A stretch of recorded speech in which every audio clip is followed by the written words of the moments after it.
quite a lot of pressure on Midge and myself to do it for, I suppose, cultural reasons or whatever, documentaries and things.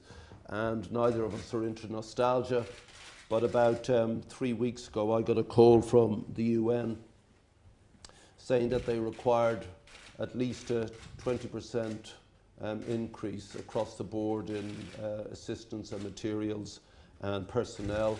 They can't put a number on it, but they're very concerned that the situation in West Africa will either spiral beyond those borders sometime around the beginning or mid-December, or it will be contained.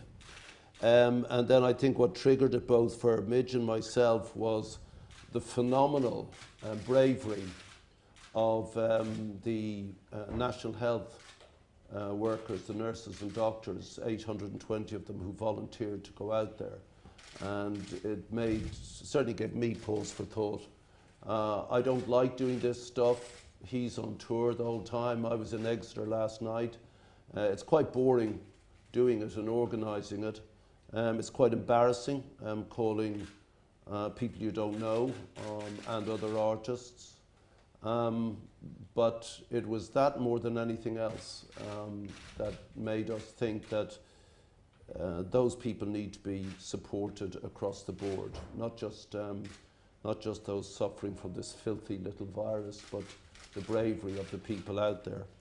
And so we set about calling around to see if there was an appetite in this generation to do something, and it turned out there was, much to, I think, our surprise. And then we called up some of the giants of the past and our own contemporaries, equally giant, and they said they'd come again to the party. So Midge, as you know, takes control of the whole musical part of it. We had to retweak the lyrics so that they're less about hunger, but Band-Aid still says feed the world.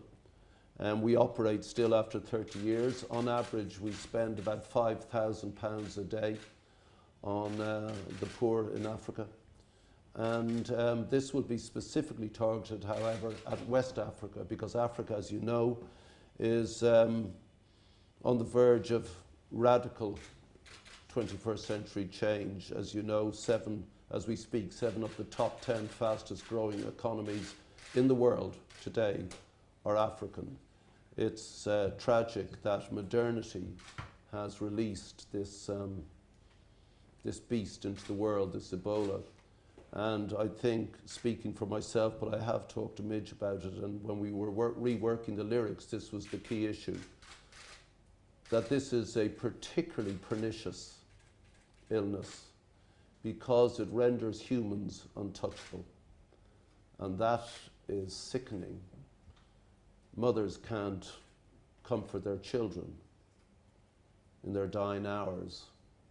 Lovers can't cradle each other.